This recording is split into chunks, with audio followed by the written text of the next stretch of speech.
Moi, c'est Romain Doré, je suis artiste peintre, j'ai 33 ans, je suis né à Amiens, j'habite à Amiens.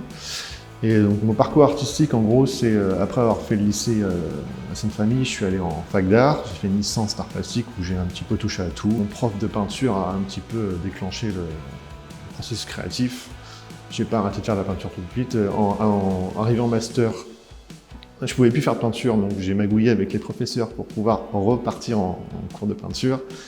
Et voilà, continuer à exploiter mes techniques, à travailler, à les peaufiner. Et c'est comme ça que la passion pour la peinture est née. Et une fois la fac terminée, bon, j'ai continué un petit peu à travailler à côté pour avoir de quoi vivre et me nourrir. Et puis ensuite, je me suis lancé directement dans la peinture, à exposer un peu partout. En ce qui concerne la création en elle-même, j'ai souvent pris comme base une toile d'un artiste assez connu que j'ai réinterprété de manière un peu plus pop et actuelle en y introduisant soit des références à d'autres artistes plus contemporains, soit à la pop culture en y mettant des personnages tels que Picsou ou Snoopy, voilà. Dans ma démarche artistique, j'utilise souvent les références à la pop culture et à des événements un peu particuliers qui sont arrivés dans la sphère artistique. Et par exemple avec celle-ci, où j'ai combiné une œuvre d'art surréaliste de Chirico avec l'événement de l'Art Basel de Miami d'il y a 2 ans, dont Maurizio Cattelan avait scotché une banane sur son stand et avait vendu ça à un prix exorbitant et s'était fait une pub assez phénoménale grâce à ça. Donc il avait scotché une banane sur son stand qu'il avait vendu 120 000 € ou dollars, je ne sais plus. Et ça avait fait une pub de fou. Et donc quand j'ai vu l'œuvre de Chirico avec cette énorme grappe de bananes, je l'ai reprise en mettant un bout de scotch en disant voilà, c'est le jackpot, j'ai le rouleau scotch, j'ai le nombre de bananes, on va pouvoir y aller, ça va rentrer. C'est ce genre de petites histoires que j'essaye de mettre dans mes créations, faire une référence à la pop culture et à l'histoire de l'art.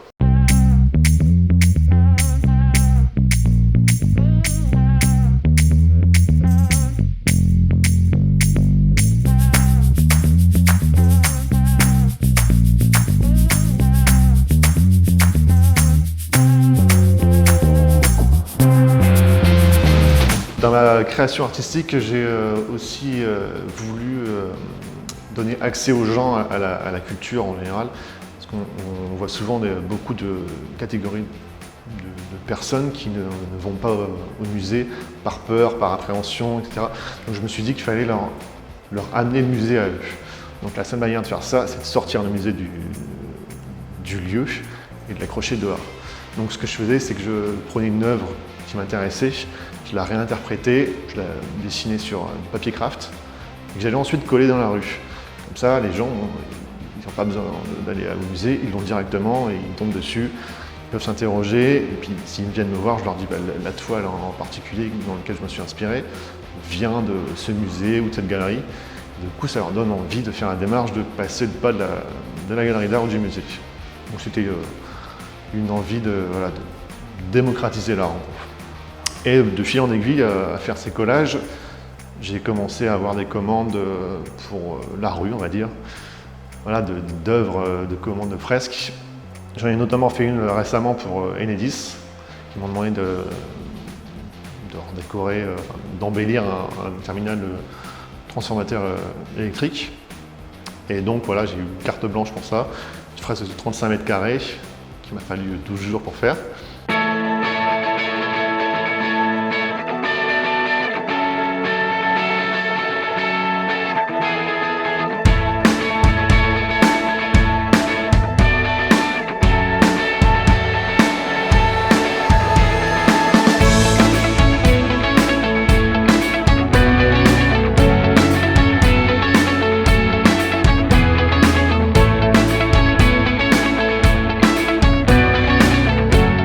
Ça a fait émule, du coup, sur Amiens, maintenant, on a des festivals qui commencent à arriver, tels que Iconic, où on a des dizaines d'artistes qui peignent des murs, qui montrent ce qu'ils savent faire, qui donnent la couleur dans la ville, ce qui est plutôt intéressant vu que ça manquait énormément sur Amiens. On a des artistes comme Excuse, comme l'Atlas, moi-même je vais en faire une à la fin du mois. Vous avez Juan qui expose avec moi, qui lui aussi en a fait une. Donc c'est vraiment un festival sympa à aller voir dans le quartier Saint-Loup.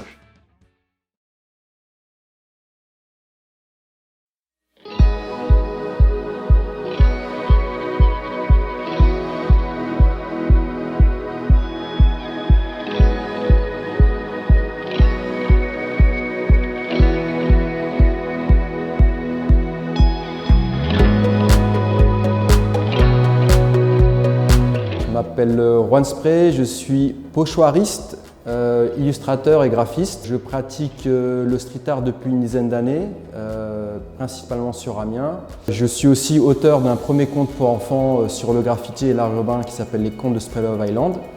Et donc je suis créateur des sprayitos.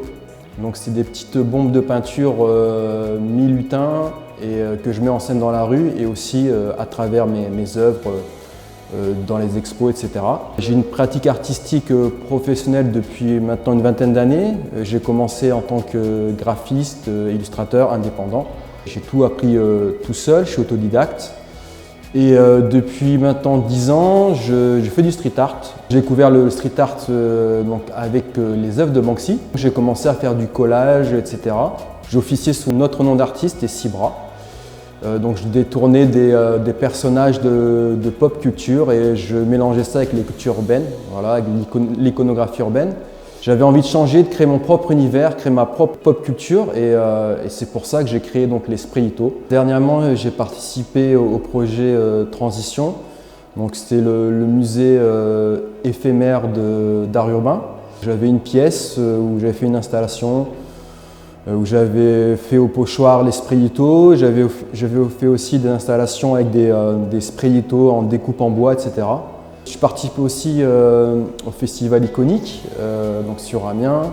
J'aime bien, comment dire, coller, etc., fixer mes sprayitos. Donc je fais des pochoirs sur du bois que je découpe ensuite les sprayitos, ça fait une découpe plus vivante et que j'installe sur des panneaux, sur des murs.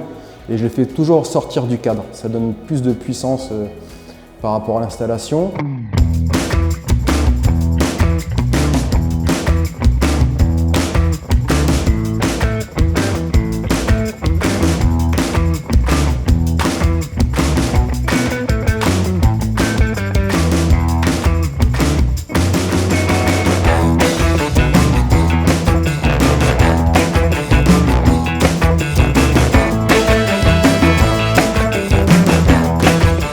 Dernièrement aussi, je participe à une exposition, c'est Sneakers Génération. Ça se passe à la Galerie Sakura à Paris. Customisation de basket au niveau mondial. Donc il y a 400 artistes internationaux. J'ai réalisé voilà, ma basket, ma Air Jordan, ma Air Sprayito. Ma technique principale, c'est le pochoir. J'ai essayé plusieurs techniques et c'était le plus approprié par rapport à mon parcours artistique. Je travaille beaucoup sur ordinateur, sur l'illustration vectorielle et c'était le chemin le plus court pour faire des visuels pour moi donc dans la rue avec le pochoir. Donc je fais tous les dessins, etc. Et ensuite je prépare le fichier pour que ce soit découpé avec un plotter de découpe donc qui découpe mon pochoir. C'est beaucoup plus simple. Avant j'étais au scalpel. Donc, et c'est vraiment efficace pour, par exemple pour des grands formats, etc. Ça se découpe sur du papier et ensuite j'applique ça sur des murs, sur des toiles. Je peins avec des bombes de peinture aérosol. J'aime bien que ce soit simple. Plus c'est simple, plus je trouve que le message est plus simple.